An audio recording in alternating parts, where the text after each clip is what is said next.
Companies face a variety of challenges today globally, and I think the biggest challenge that companies have is that people don't really trust them. In fact, we see that trust levels are going down across the globe.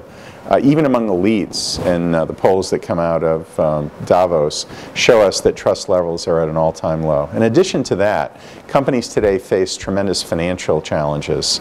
As a result of the financial crisis, they are squeezed in all directions.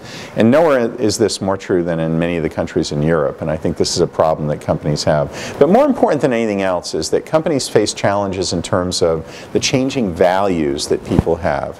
The newer generation of employees that are coming into companies today have higher expectations for what they want those companies to do than ever before. And this presents the greatest challenges that companies have.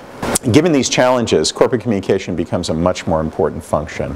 And one of the reasons is that what today's society demands is a level of transparency and honesty that we never had before, which means that you have to have a one company strategy and a voice that is consistent and repeated consistently across a variety of constituencies. You can't have different messages going out to different audiences.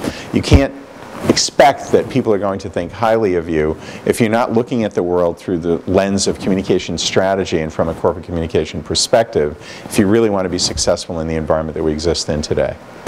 Corporate communication has a major effect on reputation in the following way. If you think about what reputation is a reflection of the reality of the organization filtered through multiple constituencies.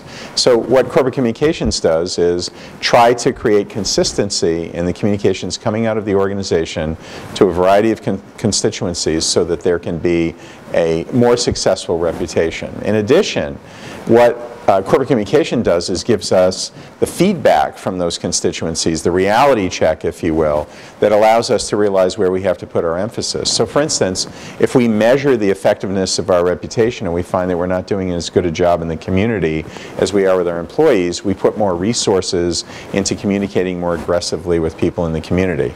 Corporate communication is the only place where reputation can really be housed, because corporate communication has the opportunity to essentially answer the questions of those constituencies in a way that no other functional area really can.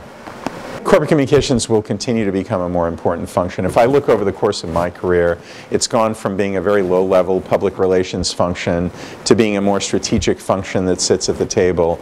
But its role in the future is even more important. If you think about where the action is going to be in the future, it's going to be about trying to get managers to do what they're supposed to do so that you can then communicate it more effectively, rather than trying to communicate your way out of problems, which is the way the world has been structured before.